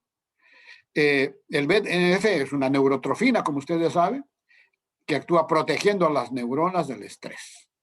Ahora se sabe que en el estrés sostenido y en la depresión, esas situaciones, disminuye la expresión de estas neurotrofinas, tanto en el hipocampo como en la corteza prefrontal. Y esto hace pues que aumente la vulnerabilidad de las neuronas a distintas formas de agresión. Al revés, cuando nosotros damos antidepresivos, se aumenta la expresión de este factor neurotrófico y eso protege a las neuronas de este efecto neurotóxico. Por eso ahora sabemos pues que los antidepresivos no solamente son pues antidepresivos, sino neuroprotectores, ¿no? Porque mejoran la expresión de las neurotrofinas. Estudios, por ejemplo, de necropsias de pacientes con depresión que han sido tratados con antidepresivo encuentran pues un incremento del BNF en diversas zonas del hipocampo, ¿no? Que se diferencia claramente de aquellos sujetos que no han recibido tratamiento. Entonces, en ese sentido, el estrés, al disminuir la acción del BNF, de las neurotrofinas, pues tiene una alteración en las ramificaciones dendríticas y atrofia y muerte a nivel de las neuronas, ¿no? Esto es clara, como en el tratamiento antidepresivo incrementa los niveles de BNF en el lado izquierdo, un control normal, en el medio, un paciente con depresión sin tratamiento, y en el lado derecho, un paciente que ha sido tratado con antidepresivos. Como se ve que hay una mejora en la expresión de las neurotrofinas. Esto es lo mismo, se observa que hay un incremento de la alteración pues, del BDNF en la medida en las que hay sintomatología clínica, ¿no? En la medida en las que mejora la depresión, como ustedes pueden ver, también mejora la expresión de las neurotrofinas, ¿no? Cuanto más días de mejora, mejora la expresión de las neurotrofinas. Y esto es interesante, fíjense bien. En el lado izquierdo, ustedes pueden ver en amarillo un control normal, ¿no? En primer episodio ya hay una disminución, ¿no? Del BNF. Pero cuando los episodios son recurrentes, que es, como repito, frecuente, esta disminución del BDNF es aún mayor. Esto genera, pues, vulnerabilidad de nuestro sistema nervioso. En el lado derecho, en amarillo, el control sano. Al medio, fíjense, vean pacientes deprimidos sin intento suicidio, ya hay una disminución del BDNF, pero cuando hay intento suicida, esta disminución es aún mayor, ¿no? Entonces, claramente esto. En otras palabras, si queremos resumir, diríamos pues, que la depresión, en tanto experiencia estresante, produce un aumento del glutamato, un aumento de los glucocorticoides y una disminución de la expresión de las neurotrofinas. ¿Y eso se traduce en qué? En atrofia, muerte celular e inhibición de la neurogénesis. Al revés, cuando nosotros usamos antidepresivos, ¿qué se produce? Una mejora de la expresión de las neurotrofinas, una normalización de los niveles de glutamato y una normalización de los niveles de cortisol. ¿Y eso qué efecto tiene? Eso tiene un efecto de mejorar la neurogénesis reparadora y la neuroprotección, ¿no? Entonces, claramente, Esto sería un poco la hipótesis, ¿no? Por un lado, pueden ver en estado normal qué pasa cuando un paciente al medio está deprimido y qué pasa cuando recibe tratamiento. Hay una mejora evidente, ¿no? Entonces, como ustedes verán, la depresión no es solo, pues, sufrimiento emocional. Esto tiene un correlato con alteraciones a nivel del sistema nervioso. Muy bien. Esto es otro estudio respecto a cómo se afecta los volúmenes de materia gris en pacientes deprimidos, ¿no? Aquí hay una comparación de controles sanos y pacientes deprimidos. Este es un estudio prospectivo de 3 años, ¿no? ¿Y qué se observó? Una disminución significativa en la densidad de la materia gris en el hipocampo, la amígdala, la corteza cingulada anterior y la corteza prefrontal dorsomedial, ¿no? Entonces, y lo interesante es que esto es mayor, esta disminución es mayor en pacientes que no mejoran, en pacientes en los cuales no se logra remisión, ¿no? Entonces, importante por eso no solamente tratar la depresión, sino lograr en el tratamiento la remisión. Y luego, importante que el tratamiento profiláctico. ¿Para qué? Para evitar las recurrencias, porque si, en las medidas que se cronifiquen, todas estas cosas se van haciendo pues más claras. Y esta es una lámina excelente, ¿no? Para que vean pues que la depresión es una enfermedad que básicamente grafica pues, los cambios gliales en la corteza prefrontal en la depresión, ¿no? En el lado izquierdo, como ustedes ven, tenemos un control normal de 27 años de edad. Y en el lado derecho, una fotografía de la misma zona de un paciente con trastorno depresivo mayor de 32 años, ¿no? Como pueden ver, hay una reducción en la densidad y la cantidad de células gliales, ¿no? De aproximadamente 75%, ¿no? Que sería pues una característica importante de la patología celular de la depresión. En otras palabras, ya por predisposición genética o por eventos vitales adversos, por ejemplo, abuso físico sexual temprano, que se produciría una vulnerabilidad fenotípica, ¿no? Con hiperactividad del eje, etcétera, que llevaría a las personas a una vulnerabilidad al estrés y a los eventos vitales. Entonces, cuando el sujeto es expuesto a situaciones difíciles en la vida, que se producen alteraciones biológicas que terminan pues, con cambios conductuales y emocionales y la presentación de la depresión. Muy bien, para terminar esta clase, vamos a referirnos a los factores psicológicos.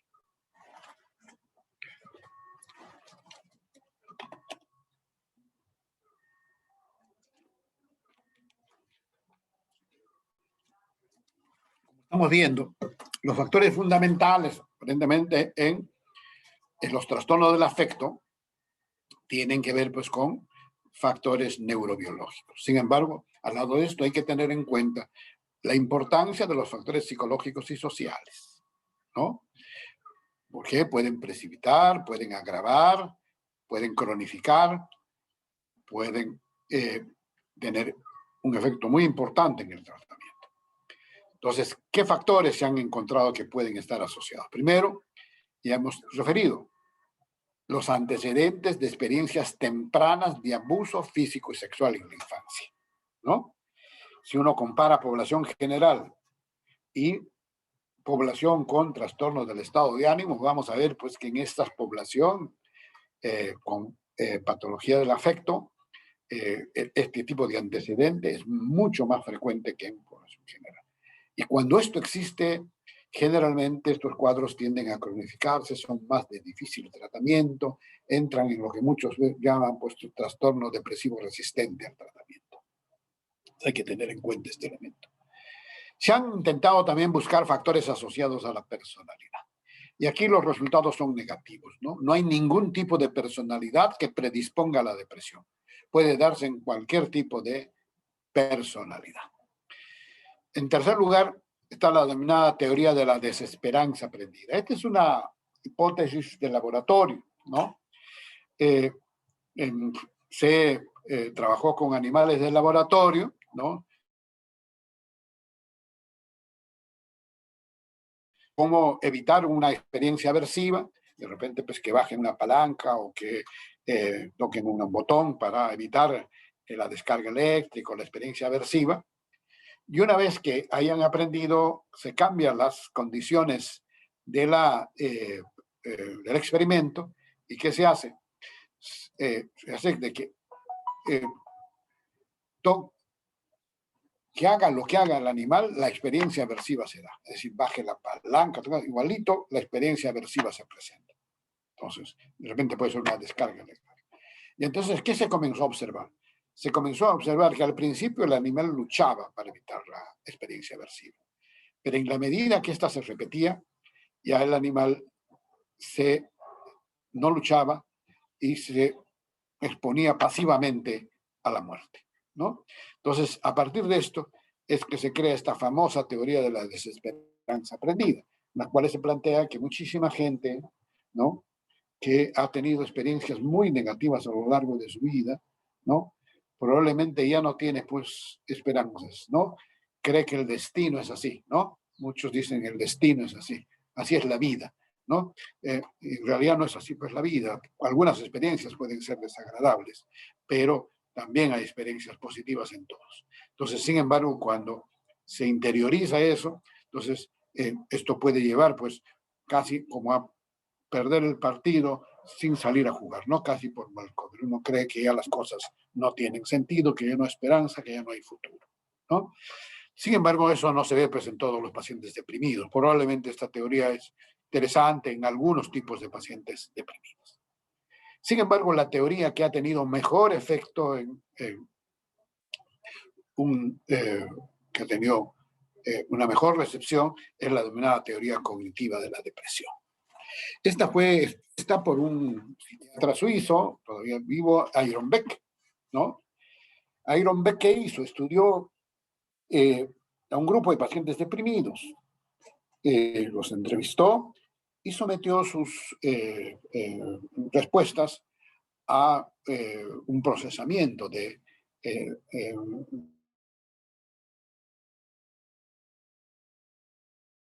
estos. Cometen frecuentemente una serie de errores en el procesamiento de la información, ¿no? Él le llamó errores sistemáticos en el procesamiento del pensamiento. ¿Cuáles fueron esos errores? Beck planteó tres. Uno, la inferencia arbitraria. Dos, la generalización extrema. Y tres, la falta de discriminación. Les explico. Por ejemplo, de repente papá o mamá lo castigaron. Y a partir de eso, o son otra vez severos, pues, ¿no? Han aprendido a educar, entre comillas, simplemente pegando. Y entonces, a partir de esa experiencia, el niño o la niña infiere de que papá o mamá no los quiere, ¿no? No es que no lo quiera. Lo que ocurre es pues, que nadie nos enseñó a ser papás o mamás, ¿no? Pero el niño asume eso como cierto. Luego dice, bueno, pues si papá y mamá no me quieren, nadie me quiere. Generalización extrema, ¿no?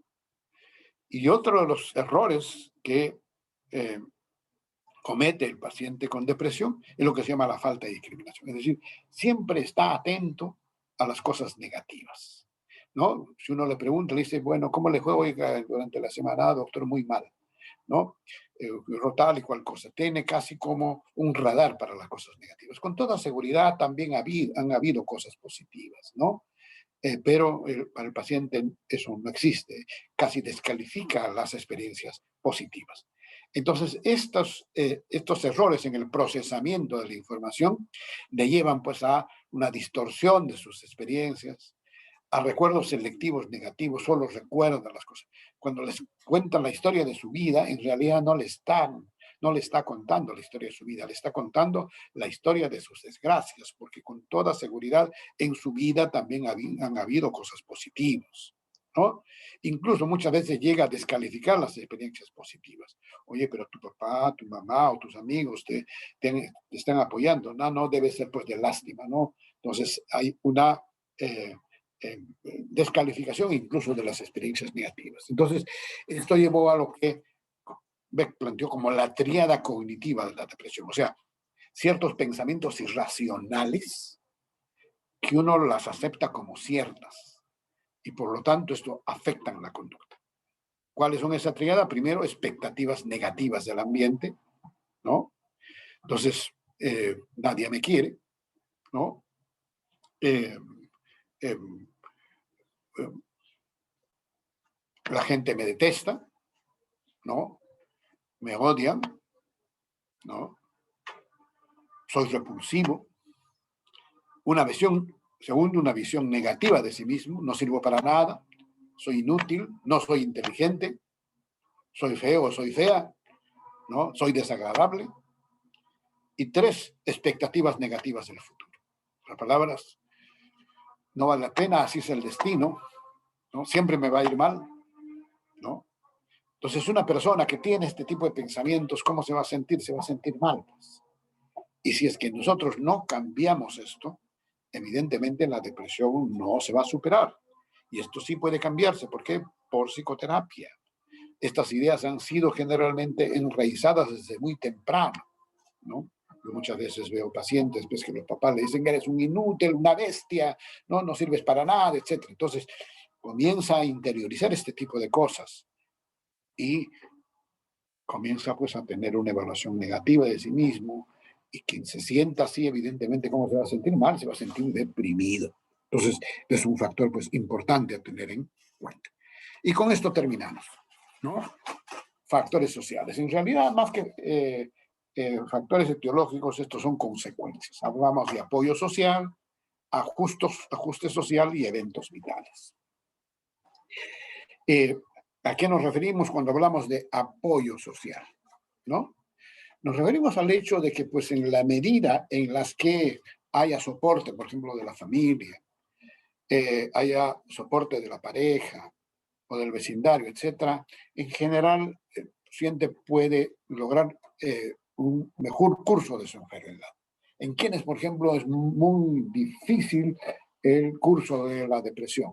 Por ejemplo, en viudos, en gente que vive solo, o gente que vive en asilos, etcétera, ¿no? En la medida que no haya suficiente apoyo, soporte social, evidentemente el curso de la enfermedad es mayor, ¿no? Pero como vemos, esto es más parece ya consecuencia que causa. Igual con el ajuste social, ¿no? Como consecuencia de la depresión, ¿qué ocurre? No tengo ganas, pues, entonces no trabajo, no hago cosas, no trabajo lo menos, y eso que va haciendo, retroalimentando negativamente, ¿no? Por eso cuando muchas veces mis pacientes me dicen, doctor, no tengo ganas, ¿no? ¿Qué ha hecho? No ha hecho nada porque no tenía ganas, ¿no? Entonces yo frecuentemente les digo, usted no va a pedir permiso a las ganas para que usted haga, usted tiene que hacer, tenga ganas o no tenga ganas. ¿Por qué? Porque en la medida que haga, va a sentirse mejor, ¿no? Va a salir de ese círculo vicioso. Como no tengo ganas, no hago cosas. Como no hago cosas, me siento peor. Y es una bola de nieve que cada día va creciendo, ¿no? Y por último, estos los denominados eventos vitales, ¿no? ¿Qué se ha observado en depresión? Lo que se ha observado en depresión es que en general todos aquellos eventos vitales que implican salidas son más frecuentes en deprimidos que en población general. Por ejemplo, divorcio de los padres, migración, ¿no? Traslados de colegios, ¿no?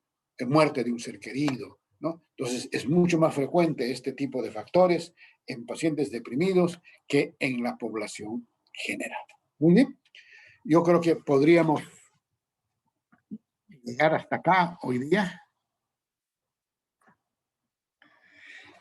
¿Algunas preguntas hasta aquí? Con todo gusto. La próxima semana, el día viernes es la segunda clase. Vamos a referirnos ya a la parte clínica y a la parte del tratamiento. Doctor Bojores. ¿Qué tal? Doctor Bojores, disculpe, habló en cierto momento de que se postulaba que las alteraciones serían hipersensibilidad de los receptores sinápticos para serotonina, noradrenalina, y me parece que también tiene que ver la dopamina en la depresión, Así es. o no, porque no está en la diapositiva. explícitamente. No, en la diapositiva, claro, al principio se habló básicamente de serotonina y noradrenalina. Luego se ha visto pues que en realidad incluso no son solo esos tres neurotransmisores, intervienen otros neurotransmisores, ¿no? Y por eso el primer problema que hay que hacer es lograr un balance de los diversos sistemas de neurotransmisión. La mayor o menor disponibilidad depende de qué, del balance de esa interacción. Y claramente, pues, dopamina es uno de los neurotransmisores que actúan en esto. Yo les dije, tiene que ver, por ejemplo, con uno de los síntomas claves en depresión, la anedonia, ¿no? Es decir, la falta, la incapacidad del paciente deprimido para sentir placer, que es uno de los síntomas, como veremos la próxima semana, claves en depresión. Doctor, pero habló de una hipersensibilidad de los receptores sinápticos como el problema. ¿Eso significa que los receptores sinápticos actúan más de lo que deben a un nivel determinado de adrenalina, serotonina? Claro, eso es una que usted, como usted sabe, una cuestión de naturaleza homeostática. ¿Qué pasa cuando disminuyen los neurotransmisores a nivel del sistema nervioso?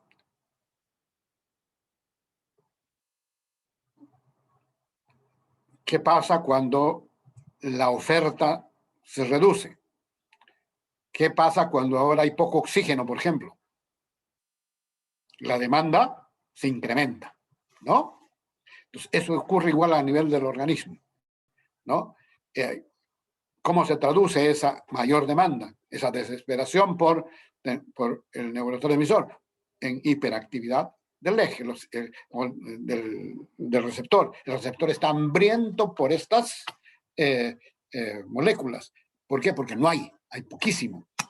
Entonces, a ese es el fenómeno de la hipersensibilidad, que es un fenómeno fundamentalmente homeostático. Doctor, ¿y cómo esta hipersensibilidad llega a ser? ¿Qué consecuencias tiene esta hipersensibilidad? ¿Qué daño logra hacer? ¿En qué zonas? ¿Qué consecuencias trae? No del cortisol, sino me estoy refiriendo a la hipersensibilidad de los receptores sinápticos a noradrenalina. Bueno, lo que se traduce es en síntomas, ¿no? Entonces, como ustedes ven, ahí comienza a aparecer pues, la anedonia, comienza a aparecer la falta de energía, comienza a aparecer la disminución en el apetito, la disminución en el interés sexual, las alteraciones en el sueño, ¿no? Etcétera, etcétera, etcétera. Se traduce en síntomas. Pero si está más hipersensible, significaría que tendría que funcionar más. O sea, tendría que tener más claro, actividad. Pero no hay neurotransmisor, pues. Hay poco neurotransmisor. Pero el problema neuronal, le quiero entender en esto, es porque el problema neuronal no es porque haya neurotransmisor bajo, sino que le entendía, el problema neuronal es porque está hipersensible. Es decir, los daños en la neurona se dan por la hipersensibilidad. ¿Cómo así? Es que la cosa no es tan simple. Los problemas neuronales son consecuencia de tres factores, ya les he indicado. O sea, la base física, si ustedes quieren, ¿no? Las cuales tienen que ver primero con el cortisol, segundo con glutamato y tercero con neurotrofinas. Eso es lo que produce el daño a nivel del sistema nervioso. Al principio comienza simplemente como un problema fisiológico, una cierta falta de correlación de los diversos sistemas y que luego por eso les decía, al principio parecía la cosa pues muy simple, ¿no? Decía, falta, ahora todavía incluso muchas veces, te falta serotonina, ¿no? O en el mejor de los casos, mejoremos la sensibilidad. Sí, pues ya ambas cosas han ocurrido y el paciente permanece deprimido, ¿no? 2/3 de los pacientes no logran remisión de los síntomas luego del primer tratamiento, ¿no? Entonces, claro, mejoran, pero no. Entonces, ¿qué hay detrás de eso? Detrás de eso ya hay estos otros factores, y no es simplemente que falte algo, ¿verdad? Y hay un desbalance, hay una desregulación con fallas en los mecanismos de transmisión de la información y hay fallas en los sistemas, no solamente incluso endocrinológicos, sino en el sistema inmunológico, ¿no? Y humoral, ¿no? Entonces, el organismo actúa como un todo. Y la respuesta en el organismo es consecuencia de todos estos factores. No es que porque haya una hipersensibilidad de los receptores vaya a haber necesariamente daño. Más aún, sabemos que esta hipersensibilidad es reversible, ¿no? Entonces, distinto a lo que se va a ver, ustedes deben haber visto, por ejemplo, en el alcoholismo o en consumidores de cocaína, en las cuales la hipersensibilidad ya es irreversible. O sea, hay un cambio que es crónico ya y que no puede modificarse en el organismo. Aquí no, felizmente, estas alteraciones pueden ser reversibles. Por eso la importancia, les dije, primero el diagnóstico temprano, tratamiento oportuno y por tiempo suficiente, ¿no? Que permita, pues, ir corrigiendo todas estas cosas. Incluiré mi pregunta, disculpe. La hipersensibilidad se trata con los fármacos. Los fármacos dan hormona y eso baja la sensibilidad del receptor. Ahora bien, ¿qué daño tiene la hipersensibilidad? Eso es un simplismo, ¿no? Los antidepresivos actúan a muy diverso nivel, como hemos visto. Incluso no es simplemente que regulan el nivel de los neurotransmisores, no es simplemente que mejoran la disponibilidad. ¿Qué hacen también? Mejoran los niveles, normalizan los niveles de cortisol. Los antidepresivos normalizan los niveles de glutamato. Los antidepresivos mejoran la expresión de las neurotrofinas. No es que actúen solo. Esas eran las primeras hipótesis que eran, pues, como ahora vemos, hipótesis simplistas. Si la cosa fuera así, ya el problema de la depresión estuviera, pues, resuelto, ¿no? Más aún, probablemente no conocemos una serie de cosas que ocurren y tenemos mejores explicaciones, pero no explicaciones totales en este tipo de patologías. Doctor, buenos días. Buenos días. Buenos días, doctor. Una consulta. Usted mencionó en su teoría que las mujeres tienen más riesgo, tienen mayor intento de suicidios. En primer lugar, doctor, ¿esos intentos de suicidio cómo lo definimos? ¿Solamente con la idea suicida o con el hecho de que han cometido el acto suicida? Y mi segunda pregunta es, sin embargo, a pesar de que las mujeres tienen mayor intento de suicidio, los hombres son quienes terminan suicidándose más en promedio. Entonces, ¿existen factores protectores que permiten que la mujer no termine suicidándose? Gracias. Sí, cuando se usa aquí el término intento suicida se refiere a un espectro que va desde simplemente las ideas suicidas, muchas veces incluso ni siquiera ideas muy formalizadas, muchas veces simplemente el paciente le dice, pues, no tengo ganas de vivir, o mejor sería que estuviera muerto, otras veces no, quiero morirme, ¿no? Otras veces ya no es simplemente idea, esto se transforma incluso ya en planes, comienza a pensar cómo pudiera matarse, ¿no? Y muchas veces llega al intento, se toma pastillas, se corta, ¿no? En todos ellos hablamos, pero en las cuales no ha habido un final letal, ¿no? Entonces, a todo eso se llama intento suicida. Y eso es mucho más frecuente en mujeres. Los intentos suicidios, los suicidios consumados son mucho más frecuentes en varones. En ese sentido, lo que nosotros podemos decir, pues, que el género es un factor protector, ¿no? Ahora, ¿por qué en mujeres esto es menor, ¿no?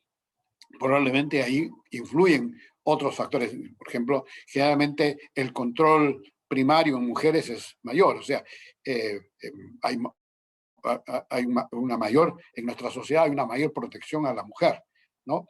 De repente, por ejemplo, al hijo, bueno, lo dejan salir, pues no, la hijita tiene que estar en casa, tiene que ser mejor cuidada, ¿no?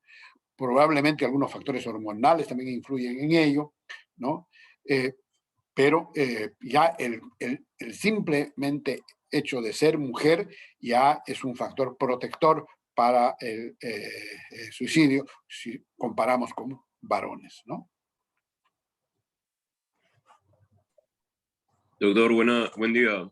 Me gustaría consultarle desde la perspectiva del médico de atención primaria que ve de repente algunos síntomas depresivos, pero de repente el paciente no expresa abiertamente sus ideas suicidas, ¿cuál es la mejor manera o cómo preguntar asertivamente o explorar los pensamientos suicidas en estas personas? Ya, muy importante tu pregunta. Primero, por dos razones. Primero, la primera tarea en atención primaria es detectar estos casos. O sea, no detectar que haya intento suicida, sino que tenga depresión, ¿no? Muchos estudios indican que aproximadamente 25 de cada 100 pacientes que van a consulta de atención primaria tienen o depresión o ansiedad, ¿ya? Entonces es una primera, o sea, de cada 100 pacientes que el médico de atención primaria ve, además de la patología por las que viene, tiene ansiedad o depresión. Muchas veces incluso solo es ansiedad o depresión. ¿Por qué? Porque estas patologías se expresan mucho con síntomas físicos, ¿no? Casi en el 75% de los pacientes deprimidos hay quejas físicas diversas, ¿no? Y en pacientes ansiosos, como verán, más o menos 2/3 se presentan bajo la forma de quejas físicas. Entonces, un primer problema es que tenemos que aprender a detectar esto. Entonces, siempre hay que pensar que pueden haber este tipo de cosas. Ya el hecho de simplemente detectar ya es una cuestión. ¿Por qué? Porque les he dicho que aproximadamente en el 75% de los pacientes con depresión, en algún momento de la enfermedad, hay ideación suicida, ¿no? Entonces, le dije, bueno, generalmente 10 a 15% se mata. Generalmente los pacientes más severos, evidentemente, ¿no? Y respecto a ya evaluación específica de ideas suicidas, no hay que tener temor a explorar esto. Hay que hablar directamente, claro, con el tino, con la calidez que esto necesita, ¿no? Entonces uno puede preguntar, en algún momento pensado que de repente no vale la pena vivir, o se siente que un poco como que han venido ideas de que mejor sería que usted estuviera muerto, o cosas por el estilo. Bueno, hay que hablar adecuado. Y para eso, ¿qué es necesario? Establecer una buena relación médico-paciente, ¿no? La clave de todo está en eso. Si nosotros establecemos una buena relación médico-paciente, primero es más probable que el paciente nos cuente estas cosas. Y segundo, vamos a crear una atmósfera de confianza suficiente que nos permita preguntar con el tino necesario todas esta serie de cosas, ¿no? Entonces, eso sería un poco lo que pudiera decir. Gracias, doctor. Pero quería ejemplificar de repente una situación más específica.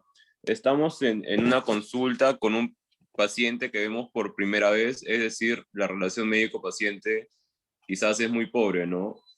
Entonces vemos al paciente deprimido y quizás con una depresión posiblemente severa.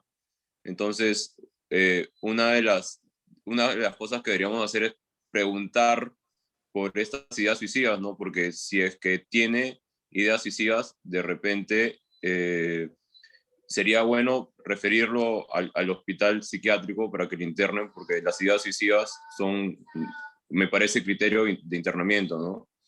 Entonces, ¿cómo explorar? ¿De qué manera pregunto? De repente en esta situación de que es un paciente que veo por primera vez. Ya, dos respuestas, ¿ya? La primera tarea que ustedes van a tener cuando vean cualquier paciente, sea o no deprimido, no es obtener información. La primera tarea que tienen es establecer una buena relación con el paciente. Si ustedes logran una buena relación con el paciente, la información va a salir solita. ¿Ya? Si ustedes no logran una buena relación, muy difícilmente el paciente va a confiar en ustedes, muy difícilmente le va a dar la información. Entonces, desde el primer momento, desde el primer contacto, nuestra primera tarea es establecer una relación emocional positiva con el paciente. No nos olvidemos que somos dos personas, dos protagonistas de esa relación, ¿no? Y si al mismo tiempo observan que ese es un paciente, ya detectan que es un paciente deprimido y que viene exhibiendo ideas suicidas, lo que hay que hacer evidentemente es inmediatamente hacer la interconsulta con el hospital general, donde hay servicios de psiquiatría, o con el hospital psiquiátrico, o en general con el especialista. ¿Ya? Hay que hablar. Y hay que preguntar directamente, ¿no? Entonces, si vemos pues que en realidad el riesgo es, el peor riesgo sería no preguntar, ¿no? El peor riesgo sería, entre comillas, para que el paciente, bien, no preguntar esas cosas. No, hay que preguntar, ¿no? Hay que, tiene ideas, ¿no?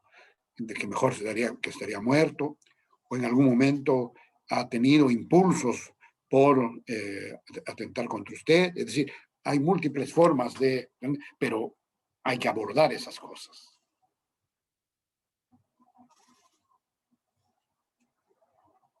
Gracias, doctor. Bueno, agradecemos al doctor